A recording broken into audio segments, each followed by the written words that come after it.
गुरु प्यारी सात संगत जी, आप सभी को प्यार भरी राधा स्वामी जी। आज जो हम आपको साखी सुनाने जा रहे हैं वो साखी मास्टर पूरन जी की है, जिसके बारे में बाबा जी भी फरमाया करते थे।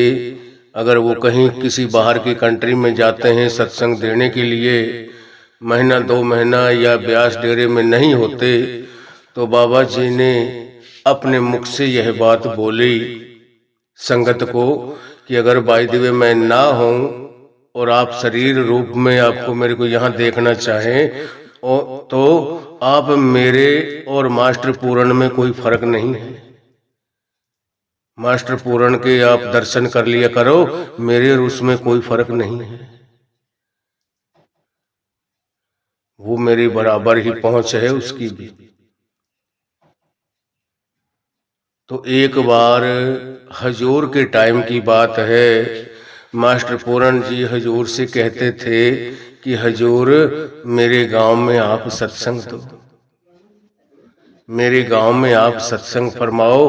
आप बताओ कब सत्संग करोगे, आप किस दिन आओगे, मेरे को 10-20 दिन महीना पहले बताना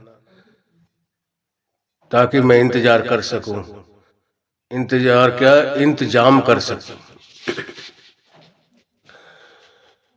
तो इसी तरीके से कई दिनों से चलता रहा। हजूर महाराज चरण सिंह ने कहा कि बेटा हाँ कोई वक्त आने दे, बताऊंगा मैं, टाइम निकलने दे, अभी तो हमारा स्टूल बने हुए होते हैं, आगे से आगे आगे से आगे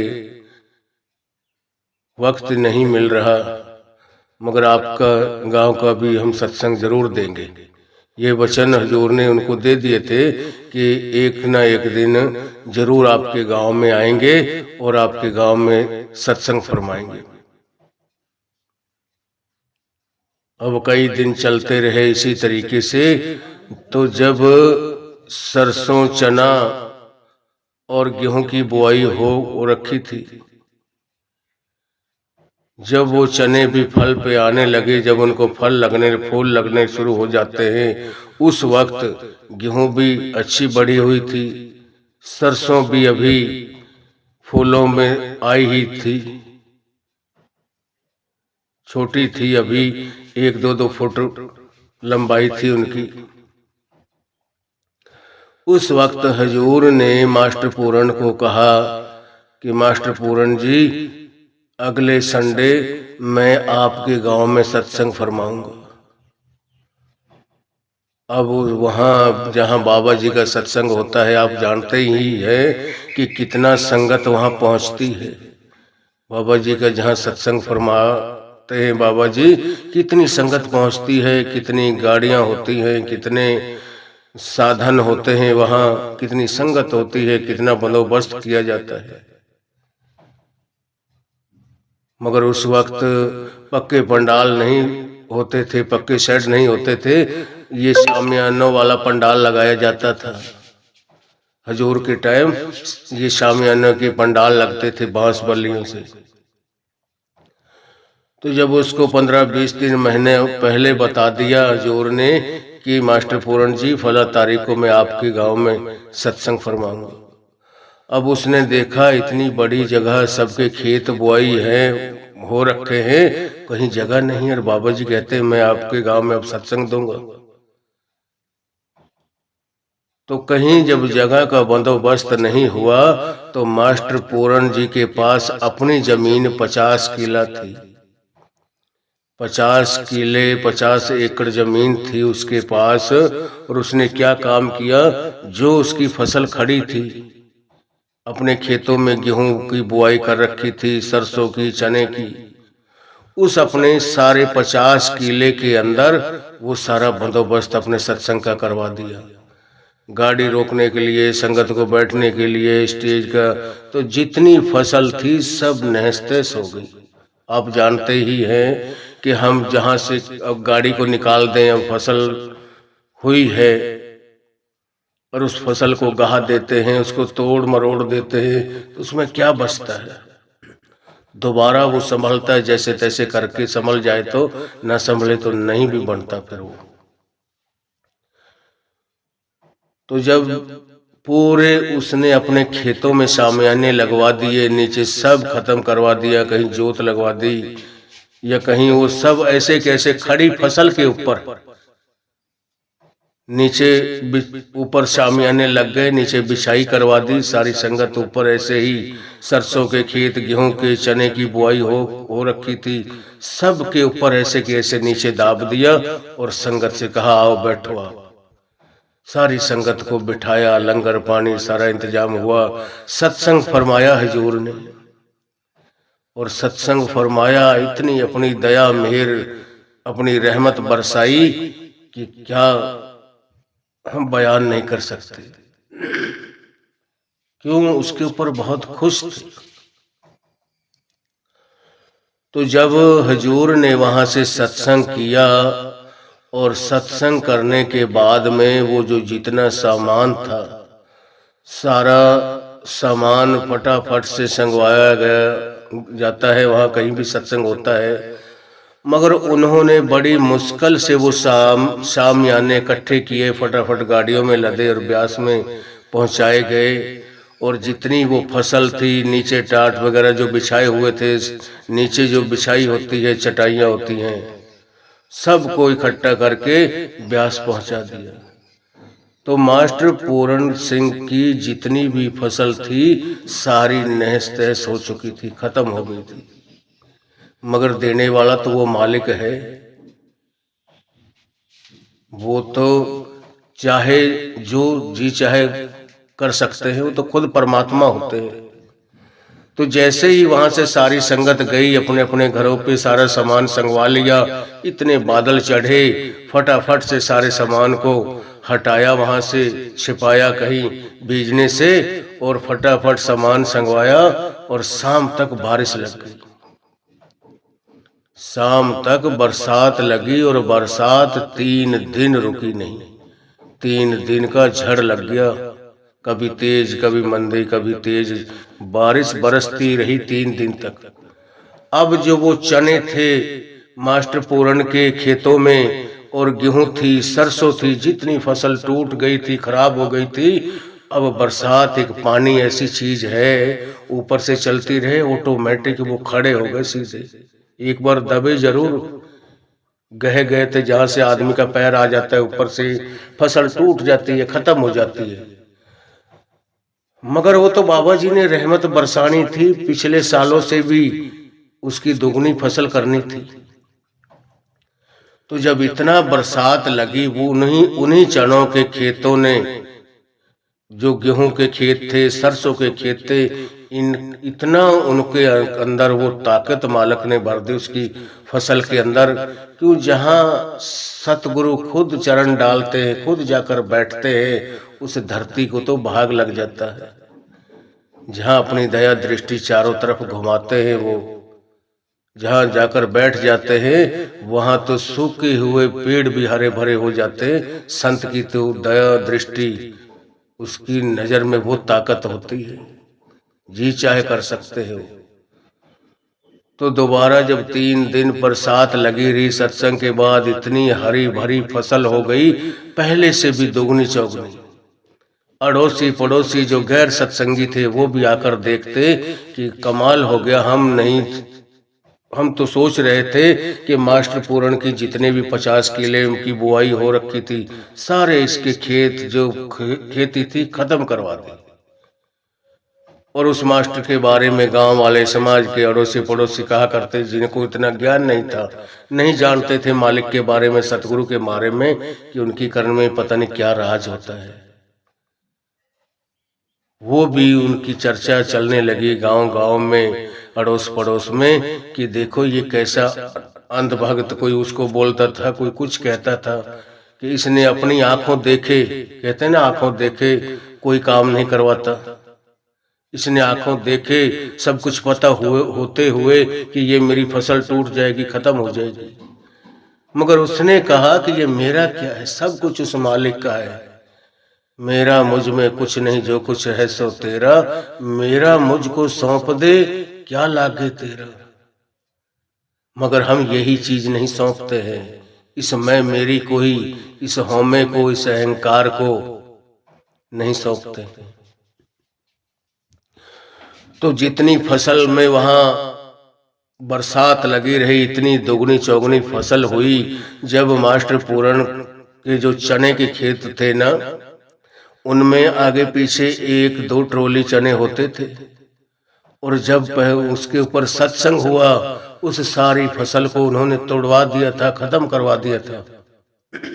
सारी वो पैरों से, गाड़ियों से, टायरों से दब चुकी थी, खत्म हो चुकी थी। मगर मालिक ने जब दिया, उसी को ऐसा फल लगा दिया, उसी के अंदर इतनी जान भर दी, इतनी तगड़ी फसल हुई, पिछले साल से भी कई गुना ज्यादा, जितना उसकी पिछली बार उसकी फसल हुई थी। पिछली बार उसके 1-2 ट्रॉलियां निकली थी चने की, उस बार 5 ट्रॉलियां बताते हैं जानकार कि 5 ट्रॉलियां उसकी चने की निकली खेत में।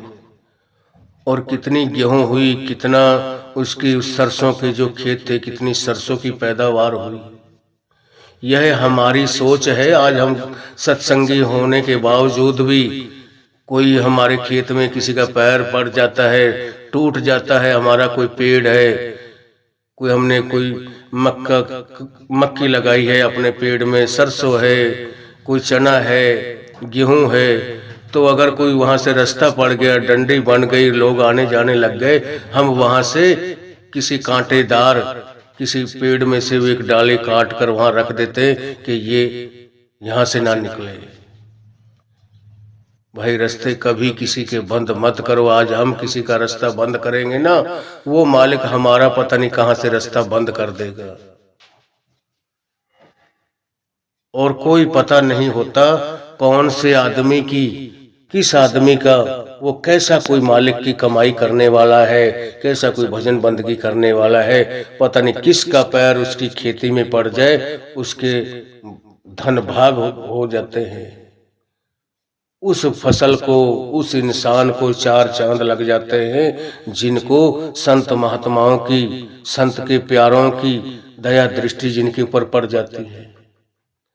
और हम तो अगर कोई हम सत्संगी होते हुए भी सत्संगों में जाते हैं और बहुत पुराने हम नामदानी हैं, फिर भी अगर हमारे कोई खेत में से निकल गया ना, और हम उसको कितना अपशब्द बोलते हैं, कितना उसके साथ गाली गलौज करते हैं कि आप अंधे हो, वो है, ये है, आपने फसल आप मेरी नहीं दिखाई दे रही आपको।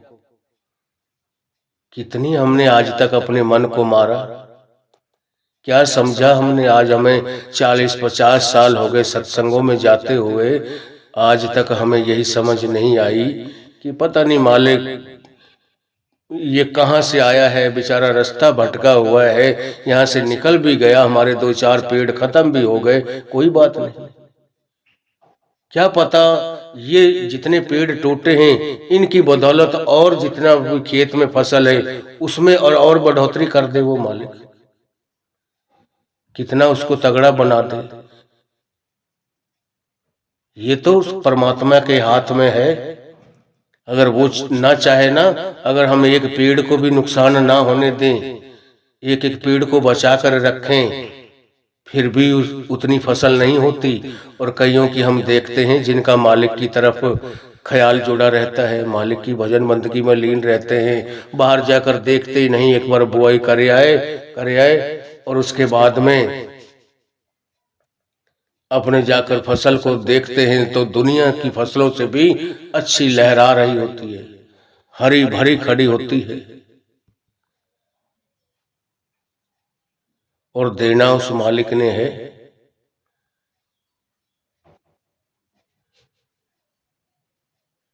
हम सोचते हैं कि पता नहीं हम अच्छा बीज डालेंगे, अच्छी खाद डालेंगे, अच्छा सब कुछ करेंगे, जब यह सब कुछ होगा। भाई ऐसा कुछ नहीं है। ठीक है, हमारा फर्ज बनता है, मगर जिनको विश्वास है, अब मैं किसी की बात क्यों करूं, मैं अपने बता रहा हूं। अभी बाजरे की बुआई हुई थी तो मैं अपना बीज लेने के लिए गया बीज भंडार वाले के पास, जो स्प्रे वगैरह दवाइयां और बीज बेचते हैं, और बाजरे की बुआई करने के लिए थैलियां लेने के लिए बरसात जब हो गई, बाजरे बुआई का टाइम था, सब गए हुए थे। अब सब मांग रहे थे बढ़िया से बढ़िया बाजरे का, जी अच्छी क्वालिटी हो, महंगी कोई बात नहीं, कितनी हो बढ़िया देना। और मैं उनसे कह रहा था दुकानदार से कि भाई आपकी मेरे को वो थैली देना जो सबसे घटिया बीज हो आपके पास, सबसे जिसको कोई नहीं पूछता, कोई नहीं उसकी कदर है, सबसे कम रेट की जो है, सबसे हल्की क्वालिटी की, वो मेरे को देना। तो सारे इंसान जितने दुकान पे खड़े थे मेरी तरफ देखने लग गए कि हम तो इस दुकानदार को कह रहे हैं बढ़िया से बढ़िया देना, और ये भाई आया है ये कह रहा है जो सबसे हल्की थैली हो, बेकार हो, जिसको कोई लेकर खुश नहीं है, उस थैली को ये मांग रहा है कि जो 150, 200, 300 रुपए की थैली हो। और दुनिया तो ले रही थी 800, 700 रुपए, 1000 रुपए की थैलियां ले जा रही थी, मैं वो 200, 250 की थैली लेकर आया। और जब बाजरा बुआई हुआ, खड़ा अब इस वक्त खड़ा है हमारे खेत में, 8-8 फुट का अब बाजरा है वो, और पिछली बार भी यही हाल था। मैं 3-4 साल से यही हाल कर रहा हूँ। बाजरे वाले से कहता हूँ जो आपके पास सबसे बेकार बीज हो वो मेरे को देना, जिसको कोई लेने के लिए राजी ना हो। और फिर मेरे को अड़ोसी पड़ोसी पूछते हैं कि आप बीज कौन सा लाए हो, कौन सा बीज लाते हो, इसमें से आप बीज बनाना। 8-10 फुट लंबा इसकी लंबाई है बाजरे की, और इतने 1-1.5 फुट की इसमें बाजरे की बाल है, 2-2 फुट की इतनी मोटाई में इतना तगड़ा बाजरा हमने आज तक किसी का नहीं देखा। क्यों होता है? मैं तो उस मालिक के ऊपर छोड़ देता हूँ कि हे मेरे मालिक, मेरे सतगुरु, मेरे को तो वक्त नहीं लगता, मैं ज्यादातर बाहर ही रहता हूँ। आपकी जैसे जितनी भी बनती है मेरे से आपकी थोड़ी बहुत सेवा, या मैं कभी संगत को लेकर चला जाता हूँ। मेरे पास फोन आया कि भाई आप संगत पहुंचाए, वहां सेवादार पहुंचाए, तो मैं सबके पास जाता हूँ, उनके घर घर जाता हूँ, सबको बोलता हूँ, साधन करते हैं कोई, हम वहां डेरे में चले जाते हैं। मेरी ताकत क्या है जो मैं किसी को ले जाऊं? कौन चला जाता है? जाता भी वही है जिसको वो सतगुरु ले जाते हैं। मेरा तो खाली जरिया होता है, मेरी कोई ताकत नहीं, मेरे अंदर वो प्रकट होता है खुद, और जिसको वो चाहता है मेरा जरिया बना देता है और उसको इस लाइन से जोड़ देता है। धीरे धीरे वो सत्संग पे सेवा पे जाता है, सत्संग पर जाता है, और आगे आगे बढ़ता बढ़ता बाबा जी का सत्संग उनको सुनने को मिलता है, उनके ऊपर वो बाबा जी की दया दृष्टि डलती है, उसी के बाद वो उसी के मुरीद बन जाते हैं। यह भी एक ढंग है हमारे सतगुरु का, हमारे मालिक का, एक रूह को अपने साथ जोड़ने का। ये तरीका है। एक सत्संगी के जरिए ही, सत्संगी के घट में बैठकर वो उसको बताएगा, समझाएगा, तब वो उस लाइन की तरफ लग जाएगा। खींचता सतगुरु है। हमारी और आपकी कोई ताकत नहीं कि हम किसी को ले जाए। हम तो अपना शरीर भी ले जाकर नहीं पहुंच सकते अगर वो ना चाहे तो। सब कुछ उनके हुक्म से हो रहा है। हम तो एक कठपुतलियां की समान हैं कि हम जैसे वो नचाता है ऐसे नाच रही हैं। ये संसार रूपी उस परमात्मा की एक फिल्म है। जैसे हम हॉलों में जाकर, फिल्मों के जो थिएटर बने हुए हैं बड़े, वो हॉल में जाकर फिल्म देखते हैं, तो हमारी ये जिंदगी रूपी, ये संसार रूपी फिल्म, यह भी मालिक ने एक फिल्म बनाई हुई है। और सबको, जितने भी ये संसार वाले जीव हैं, सबको अलग अलग काम है, सबका अलग अलग रोल है। कोई बाप का रोल निभा रहा है, कोई माँ का रोल निभा रही है, कोई बेटी का, कोई घरवाली का, कोई बेटे का। ये अपने अपने पार्ट अदा कर रहे हैं। हम तो जैसे फिल्म में कोई भी फिल्म तैयार होती है, उसको किसी को राजा का पार्ट दिया जाता है, किसी को विलन का, किसी को कोई, किसी को कोई। मगर उस स्टेज से उतरने के बाद में ना कोई राजा होता है, ना विलन होती है, ना किसी का कोई और रोल होता है। हम तो एक आम इंसान हैं, और मालिक ने जो हमें दिया है जो काम करने के लिए, हम तो उनके हुक्म में रहकर वो काम कर रहे हैं। असल काम क्या है हमारा, इस दुनिया में आने का मकसद क्या है, मालिक का इंसान जूनी देने का मकसद क्या था, क्या रीजन था उनका? किसी ने आज तक मनन किया है इस बात के ऊपर कि हम कर क्या रहे हैं, हमें करना क्या चाहिए? ये नहीं कि हम कल को ये शरीर हमने छोड़ दिया, वहां जाकर जहां कर्मों का लेखा जोखा होता है, हम वहां जहां हिसाब मांगा जाएगा हमसे, वहां कहने लग जाए कि परमात्मा हम तो एक दिन भी खाली नहीं अपने घर पे नहीं रह के देखा हमने। हम हमेशा अपने धंधों में, अपने कारोबार में बिजी रहे हैं और अपने घर गृहस्थी को चलाया है। यह भी ठीक है, काम धंधा भी हमने करना है, बाबा जी मना नहीं करते। बाबा जी तो कहते हैं भाई ये जिम्मेवारियां हैं आपके ऊपर, इन जिम्मेवारियों को निभाते हुए, सारे काम काज को करते हुए, समाज के रीति रिवाजों को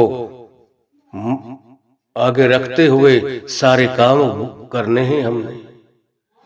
ये है स्वार्थी, इनसे कोई वो रूहानियत दौलत नहीं मिलती, मगर ये भी हमें जरूर करने पड़ेंगे।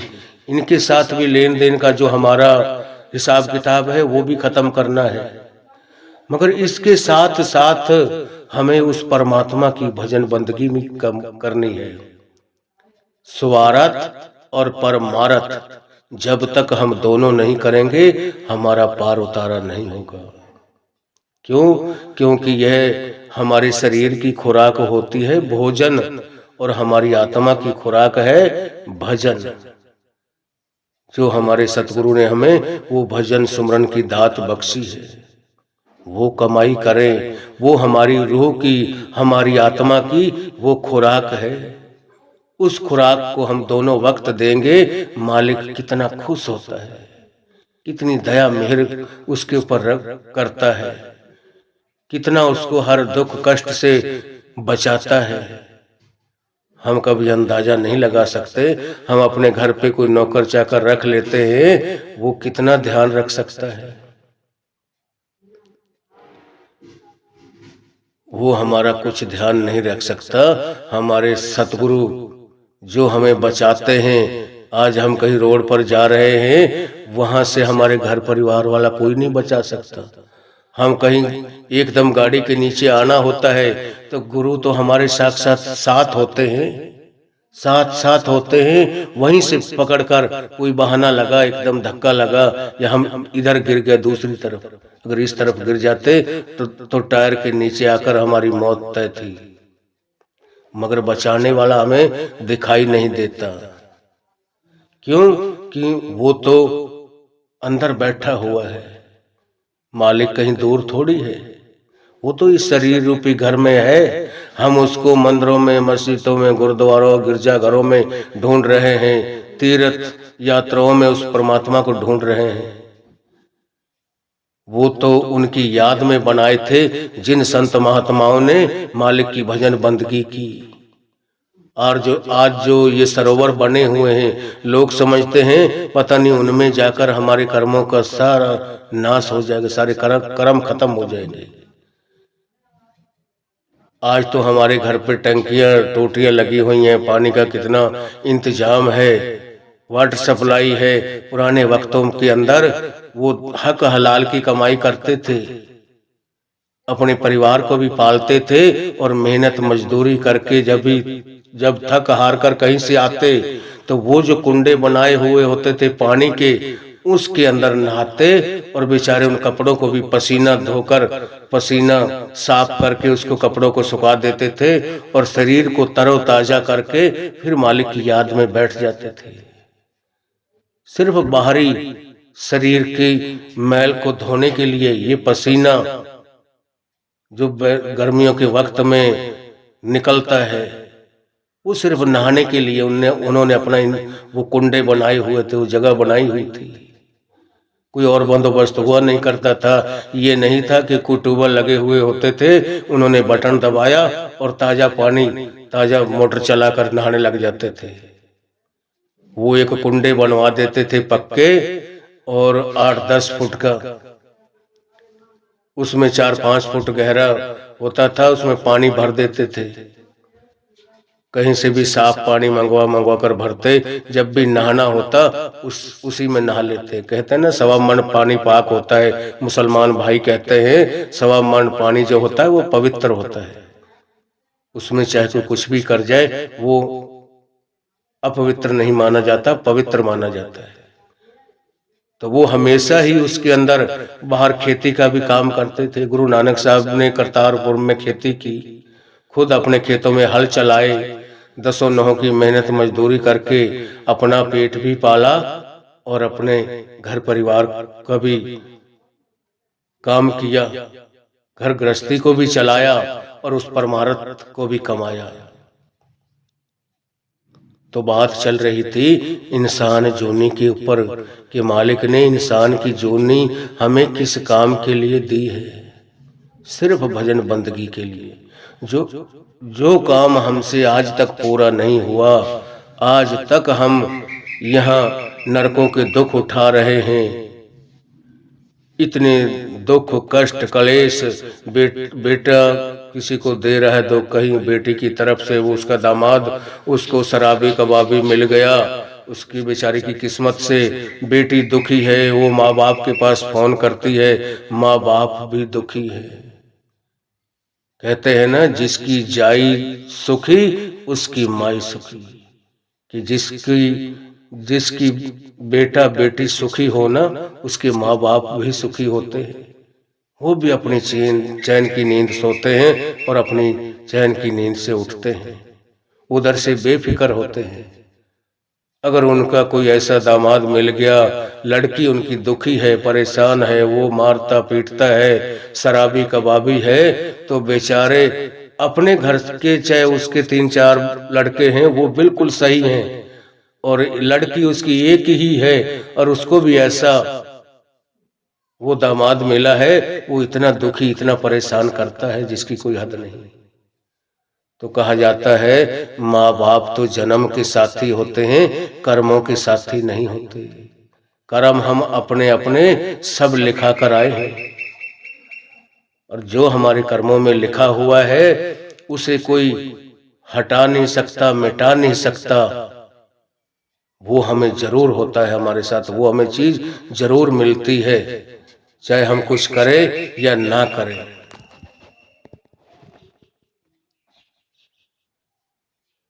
ये दुख सुख हमें जरूर मिलेंगे। पिछले प्रारब्ध कर्मों के मुताबिक जो भी हमने किसी के साथ व्यवहार किया है उसकी सजा हमें जरूर मिलेगी, उसका भुगतान जरूर देना पड़ेगा, चाहे हम हंस कर दें चाहे रो कर दें, मगर हम उन कर्मों से बच नहीं सकते। बचने की सिर्फ एक ही राह है, मालिक की भजन बंदगी। मालिक से हमेशा हमारा ख्याल उसकी तरफ लगा रहे, उसकी तरफ जुड़ा रहे। जब उसकी तरफ जुड़ा रहेगा तो हम बचे रहेंगे, दुनिया के जंजालों से भी हम बचे रहेंगे, धूप गर्मी से भी बचे रहेंगे। जैसे एक पत्थर हमको उठाकर हम पानी में डाल दें तो वो सूरज की धूप गर्मी से भी बचा रहता है और पानी में भी पिघलता नहीं, खत्म भी नहीं होता। अगर हम सत्संग से जुड़े रहते हैं, नाम से जुड़े रहते हैं, हमें उस परमात्मा की याद आती है, हमें उसका ख्याल रहता है हर वक्त। और सत्संगों में जाते हैं, हम सत्संग सुनते हैं, हम किसी की चोरी ठगी बेईमानी, कोई हेरा फेरी, कोई दुराचार, किसी के साथ गलत व्यवहार नहीं करते। क्यों? क्योंकि हमारे अंदर डर होता है कि पहले पता नहीं हम कौन से कर्मों का भुगतान दे रहे हैं, आज फिर क्यों नहीं बनाए। आज तो हम दया नम्रता का व्यवहार करें हर जीव के साथ। पहले ही हमने पता नहीं कौन से ऐसे कर्म किए हैं जिनकी बदौलत हम दुख भोग रहे हैं। क्यों ना आज हम अगला जन्म संवार सके, अपने बाकी के दिनों को अपनी मालिक की भजन बंदगी में, मालिक की इबादत में लगाएं, ताकि मालिक हमारे पर खुश हो। और खुश कैसे होता है?